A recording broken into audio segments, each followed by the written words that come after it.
Всем привет! Вы на нашем семейном канале. Меня зовут Марина, моего мужа Сергей, и у нас двое сыновей, Михаил и Матвей. Мы делимся, с какими трудностями столкнулась наша семья, как пришлось бороться за жизнь нашего сына, как одна прививка в роддоме перевернула нашу жизнь и в мировоззрение в целом. Наш малыш научил ценить жизнь здесь и сейчас. Все эти испытания подтолкнули нас купить домик в деревне, и мы обрели несколько новых хобби. Много что стали делать своими руками и впервые, а главное, что все вместе.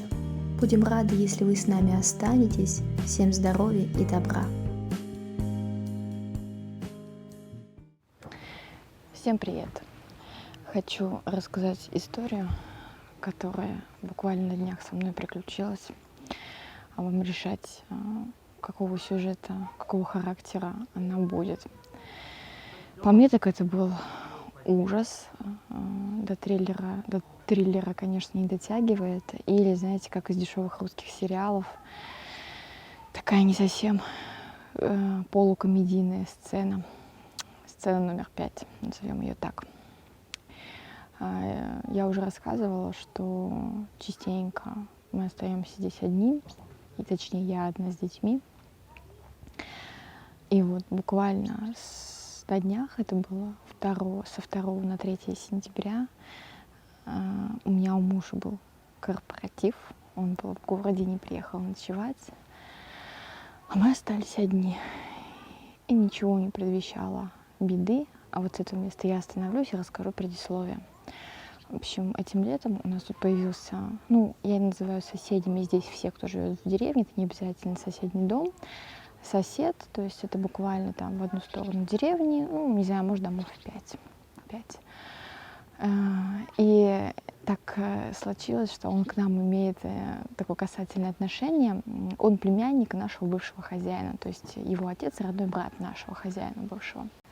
Человек не совсем путевый. Весной он вернулся с зоны, сидел он за кражу, а сначала его жизнь начиналась очень талантливой, все ему давалось легко, и спорт, и учеба. В один момент что-то пошло не так, об этом я не знаю подробно. Вот. В общем, к чему его привела эта жизнь. И он уже один раз ко мне подходил. Так буквально что-то, не знаю, там про сигареты спрашивал. И у нас разговор на этом и окончился. И в этот вечер он подошел, я просто разговаривала на нашей кухне новой, в окне. Он подошел и так резко оборвал меня, такое хочу сказать. А у него куртка одета на голое тело, снимает эту, вся в татуировках, все тело, снимает эту куртку и говорит: смотри, у меня не прикрепили, ты видишь? Я такая: кто, что прикрепил? Ничего не вижу. Ты что, не видишь? Смотри, они мне прикрепили, а то мне все говорят, что я сумасшедший. Я говорю: я тебя не понимаю. Он так агрессивно: все, ладно, не понимаю, и ушел. Я такая думаю, у человека что-то не в порядке, хотя он не пьяный был от него, то есть у него речь была, помимо того, что сумасшедшая, но адекватная, то есть не замедленная, да. И он пошел дальше. Смотрю, подошел тут у нас к нашему леснику, егерю, начал ему то же самое втирать, он там с ним разговаривать не стал, потом к соседу еще к одному, и так я вижу, что у него так набирает обороты, он пытается кому-то что-то сказать, что ему там какие-то посылы, что ему кто-то что-то говорит. Мне это, естественно, это было уже дело к вечеру, мне это все это не понравилось. Мои дети гуляли с друзьями своими, я их загнала, говорю: давайте-ка к этому дяде не подходите, и давайте-ка гуляйте во дворе. Вот уже темнело, было, может, часов 8-9, 8, да, уже сейчас рано темнеет. И все на этом. Мне, конечно, я подошла, тоже с Александром поговорила, он такой: да вот, вроде мы там, крыша поехала, так и так, и все на этом. Мы готовимся ко сну, я закрыла тут дом, все, с детьми, тут посидели, поужинали, поболтали, ложимся спать. Вот, и как-то мне беспокойно было, я тут еще за печку переживала, я ее затопила, мне так потихонечку она тлела, думаю, дотлеет, я уже все, дети заснули у меня, я тут с мужем созвонилась, поговорила с ним, все хорошо.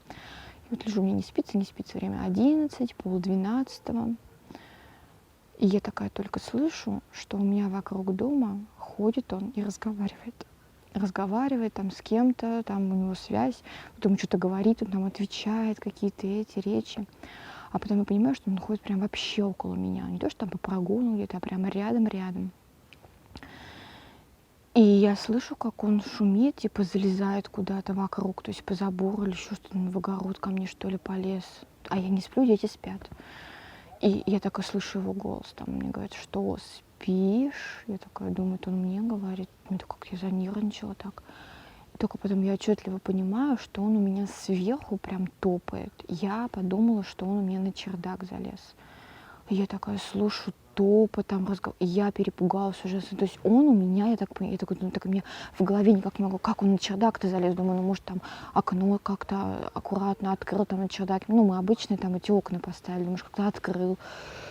И у меня такая паника. Вот я, где я нахожусь, основная моя комната, да, я там и закрываюсь изнутри. У меня вообще, ты сказать, как я испугалась, ничего не сказать, сердце заколотилось, я прям ноги подкосились. И, то есть я слышу этот бред сумасшедший, что он что-то набирает, думаю, он ко мне что ли лезет, думаю, то есть он ко мне, за мной, что это? И я очень перепугалась. А у меня как раз из дома только в одном месте, то есть чтобы не выходить никуда, в одном месте, там в уголочке ловит сеть, не везде, то есть, да. Я звоню Сереже, а Сережа у меня там с корпоратива возвращается домой, то есть это где-то, может быть, уже там было 12 или 1 час. Я такая говорю, слушай, он у меня здесь, он у меня на чердаке, он тут ко мне лезет, ты понимаешь? А все вокруг спят, тишина, я выйти вообще боюсь. Он такой, я позвоню Александру, буду звонить в полицию.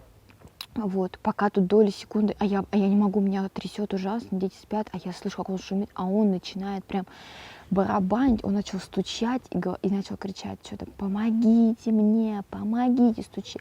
Я так быстренько дверь открыла, кричу, что ты мне... А у меня дети все проснулись уже, Матвей тут уже... Ну, правда, никто не плакал, просто они на панике. Матвей вообще подумал, что какой-то кот там у нас лазит. Я говорю, ну да, кот. Я ему говорю, что ты мне там всех детей напугал, а меня вот так вот все трясет. Я дверь закрыла в доме, значит, и я очень испугалась. Вот. И я такая опять звоню мужу, говорю, слушай-ка, он прям вообще рядом сейчас ко мне вроде залезет. И вот эти какие-то доли минуты, пока там Александр с женой одевались, то есть у них прям дом напротив нас, ну, практически наискосок от прогона.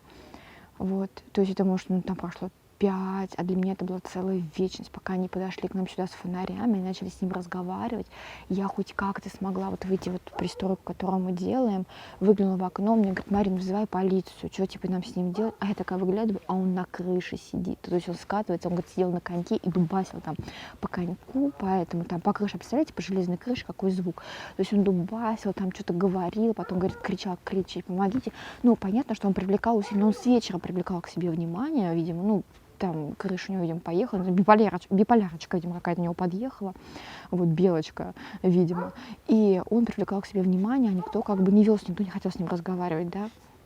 И вот почему, я не знаю, мой дом, ну потом-то я поняла, конечно, почему мой дом он выбрал, потому что по нему проще всего было залезть, то есть тут навес, хотя у соседки через прогон дом также, то есть навес, крыша легко было, там никого не было, а у нас надо же было привлечь внимание, то есть он залез по навесу, потом была там лестница, и он прям на коньке сидел, а когда я уже выглянула, он уже съехал, почти вот тут у нас сарайка заканчивается, там сидел. Ой, в общем, дети кричат, все испугались. Александр, Сережа мне говорит, я вызываю полицию. То есть я вызвала полицию и еду сейчас сам, типа, прошу друга. С другом тоже интересная ситуация произошла, в конце расскажу. Вызываю друга, и я прям еду сейчас туда. Ну, в общем, пока тут диалог, слава богу, Александр у нас больше не уходил. Он тут с ним разговаривал. Потом в какой-то момент он уже спустился, свалился или слез там с крыши, я не знаю. Вот. И меня, конечно, уже маленько подпустило, но было все равно страшно. И, собственно, у меня муж с другом приехали быстрее из города, где ехать 35 километров до нас, чем с района, откуда ехать 15 километров. Да? Вот, то есть они приехали через 1,5 часа, полиция. Я вот так вот думаю, ну это был там участковый или кто, нет, наверное, наряд. Двое их приехало. Я такая думаю, то есть если я одна, вот так вот, без мужа вообще, в принципе, да, с детьми, там в деревне была бы, и ждала тупо, просто позвонила в нашу полицию, то есть я должна была прождать 1,5 часа, когда они приедут, и хотя я знаю, что ехать 15 километров, я бы посидела бы. Я не знаю, с какими мыслями. Как он потом объяснял, что там голоса сверху, ему говорили, что делать. Ну, понятно, что бред сумасшедшего, но неважно, выбрал он крышу мою, где я, женщина с детьми, нахожусь, да, а у меня мысли были совершенно другие, какого характера он ко мне лезет. Мне даже не смешно было сказано. Я приготовила себе даже молоток, вот просто рядом с собой. Вот. Ну, в общем, муж у меня приехал, начал с ним разговаривать. А до этого, кстати говоря, за несколько дней до этого он его позвонил, подвозил на машине, вот как раз эти 15 километров. Вот, разговаривал. Вот это прошло, наверное, полчаса, и приехала полиция, и стали тоже тут с ним беседовать, разговаривать. Вроде надо написать заявление. Хотели меня забрать, говорю, с детьми куда? В общем, поехал муж с ними, вот он пошел сначала вещи собирать, и как раз подошел его друг Денис, с кем они вместе служили, моего мужа, кто его привез. Вот, он говорит: Марина, будешь с моей женой разговаривать, потому что ситуация была просто нелепая. У нас дети уже тоже, у него 2 детей, дети уже спали, мы с моей женой собирались спать. Вдруг звонит Серега, я такой вроде вышел, то что поздно, мало ли чего, вышел из комнаты, захожу и говорю: слушай, мне надо ехать, там у Серегиной жены в деревне мужик на крыше дома барабанит, она боится, а Серега с корпоратива, мне надо его отвезти. Вот. В общем, жена была в шоке, она говорит, что это, пусть Серега, говорит, больше не звонит нам, пожалуйста.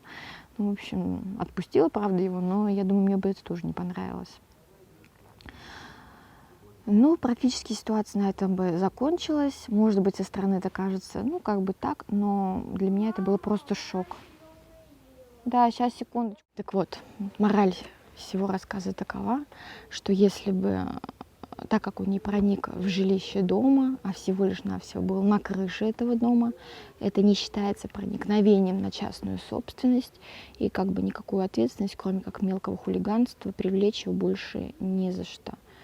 То есть, по сути дела, каждый может сидеть на крыше дома, барабанить, там, не знаю, в 1-2 ночи, пугать детей, да, и взрослых. Ну, вообще у нас законы очень меня удивляют. Сколько было таких ситуаций там, за превышение самообороны в доме. Вот, то есть, не дай бог, например, вот он на крыше так сидел бы, а мы там вышли и что-то ему сделали, да, то есть нас бы посадили, да, а не его. Ну, в общем, вот так вот.